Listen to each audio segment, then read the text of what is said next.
అమ్మా, ఆ, మిమ్మల్ని ఒక మాట అడగచ్చా? గుడిలో ఏమైందమ్మా?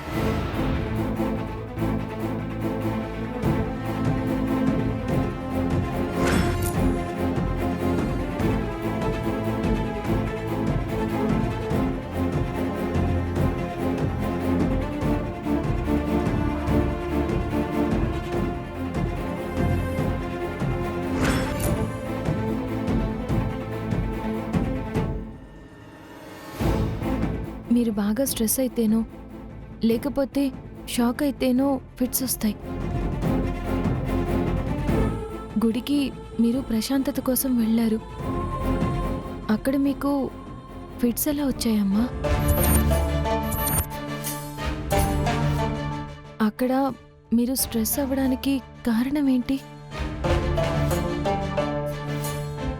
యమున మీతో చెప్పడానికి ఇబ్బంది పడుతున్నారు. ఇప్పుడు ఆమెను ఇబ్బంది పెట్టడం కరెక్ట్ కాదు.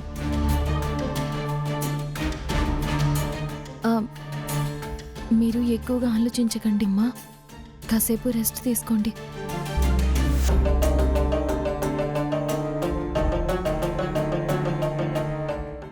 మంచినీళ్ళు తాగండి అమ్మా. వద్దు లక్ష్మి, నాకివన్నీ నువ్వు చెయ్యొద్దు. నువ్వు పని మనిషిలాగానే ఇక్కడ ఉండడం నాకు అస్సలు ఇష్టం లేదు. అలాంటిది నువ్వు నాకు పనులు చేస్తున్నావు. నీకు నేను ఈ ఇంట్లో కోడలుగా హక్కు కల్పించలేనప్పుడు నీ చేత పనులు చేయించుకునే అర్హత నాకు లేదమ్మా.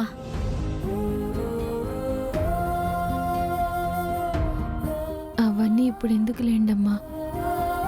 మీరు ప్రశాంతంగా పడుకోండి. ప్రశాంతత ఎలా ఉంటుంది లక్ష్మి? ప్రశాంతత నాకు నిన్ను కోడలిగా ఈ ఇంట్లో చూడాలని ఆశపడ్డాను. కానీ నా ఆశలు ఏమీ ఫలించలేదు. నిన్ను మళ్ళీ పని మనిషిలాగానే చూస్తున్నారు. మళ్ళీ అవమానిస్తున్నారు. సూటిపోటి మాటలు అంటున్నారు. అవన్నీ చూస్తూ ప్రశాంతంగా నేనెలా ఉంటాను? నిన్ను ఈ ఇంట్లో అనే ప్రతి మాట, నీకు జరిగే ప్రతి అవమానం, నీకు వచ్చే ప్రతి కన్నీటి బొట్టుకి కారణం నేనని తెలిసి కూడా మనశ్శాంతిగా ఎలా ఉండగలను?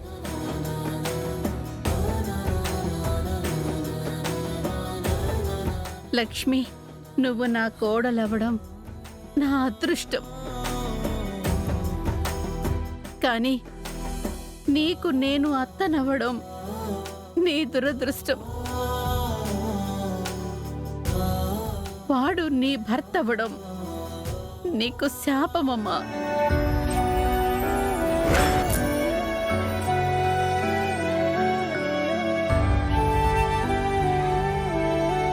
యమునమ్మా, ఇప్పుడు అవన్నీ వద్దు. మీరు ఇలాంటి సమయంలో బాధపడకూడదు. మీరు రెస్ట్ తీసుకోండమ్మా.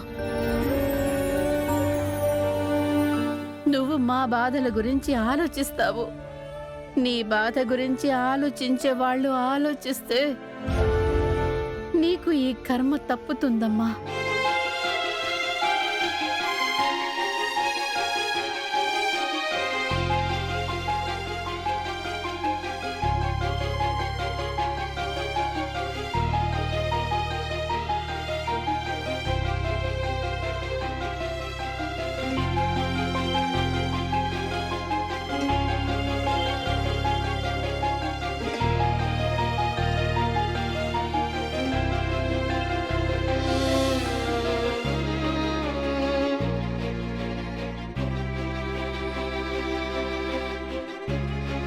ఒకవైపు అమ్మ నీ గురించి నిజం అందరికీ చెప్పలేదని నాతో మాట్లాడటం కూడా మానేసింది. ఇంకోవైపు వాడెవడో అమ్మ గురించి చెప్తూ నన్ను నిజం చెప్పనీయకుండా బెదిరిస్తూ అనుక్షణం నన్ను చిత్రవద చేస్తున్నాడు. మరోవైపేమో నువ్వు. నిన్ను చూసిన ప్రతిసారి నిజం చెప్పలేకపోయాను. నీకు నా పక్కన ఇప్పటికీ స్థానం కల్పించలేకపోయాను. ఇంట్లో కోడలుగా గౌరవం కల్పించలేకపోయానని నేను సతమతమవుతున్నాను. 4వ వైపు సహస్ర మా అత్త. ఇలా అన్ని వైపుల నుంచి వస్తున్న ఒత్తిడితో నేనేమి చేస్తున్నానో నాకే అర్థం కావట్లేదు. అసలు నేనేం చేయాలో కూడా నాకు తెలియట్లేదు.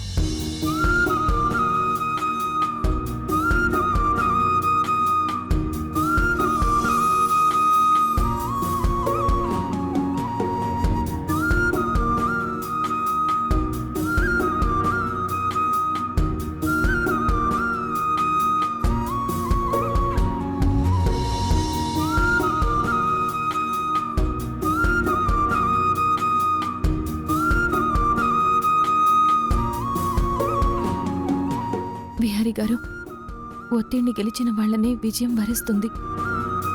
మీరు అనుభవిస్తున్న ఆవేదన నాకు అర్థమవుతుంది. మీలానే యుద్ధం ముందు అర్జునుడు ఏం చెయ్యాలో అర్థం కాక ఆలోచిస్తూ ఉంటే శ్రీకృష్ణ పరమాత్ముడు గీత బోధనతో అర్జునుడికి ధర్మం బోధపడింది. కర్తవ్యం ఏంటో తెలిసింది. లక్ష్యం అసువుగా మారింది. గెలుపు బానిసై మోకరిల్లింది. మీరు ధర్మాత్ములు విహారీ గారు. ఆ రోజు అర్జునుడిలాగా ఆందోళన పడకండి. స్థితప్రజ్ఞతతో ధైర్యంగా ఉండండి. మీ వెనక నేనుంటాను. మనిద్దరం కలిసి ఈ పోరాటంలో గెలిచేంత వరకు ప్రయత్నం చేద్దాం. మీరిక్కడ ఒంటరి కాదు. మీకు నేనున్నాను. మీరిలా నిరాశతో కుంగిపోవద్దు. పరిస్థితులకి లొంగిపోవద్దు. కనకం, నీ బాధలో నీకు నేను ఎప్పుడూ తోడుగలేను. కానీ నా గెలుపుకి మాత్రం నువ్వెప్పుడు వెంటే ఉంటావు.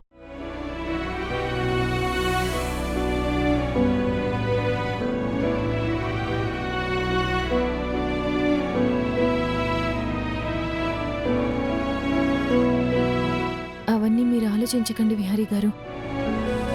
ఈ ఆలోచనలే మిమ్మల్ని మరింత ఒత్తిడికి గురి చేస్తున్నాయి. యమునమ్మ పెళ్ళప్పుడు ఏం జరిగిందో, అసలు ఇతను ఎందుకిలా కక్ష సాధిస్తున్నాడో అన్నీ తెలుసుకుందాం. నిజం బయటపడకుండా, యమునమ్మకి మీకు ఇబ్బంది కలగకుండా ఆ నీచుడిని పట్టుకుని బుద్ధి చెప్దాం. కనకం, కనకం, ఏమైంది కనకం? ఏంటో ఈరోజు కొంచెం తల తిరుగుతున్నట్టుంది విహారీ గారు. కనకం, ముందు నువ్వు వెళ్ళి రెస్ట్ తీసుకో. అది కాదు విహారీ గారు. ఏమున్నా మనం తర్వాత మాట్లాడుకుందాం. నువ్వు వెళ్ళి రెస్ట్ తీసుకో. వెళ్ళు. ఉమ్.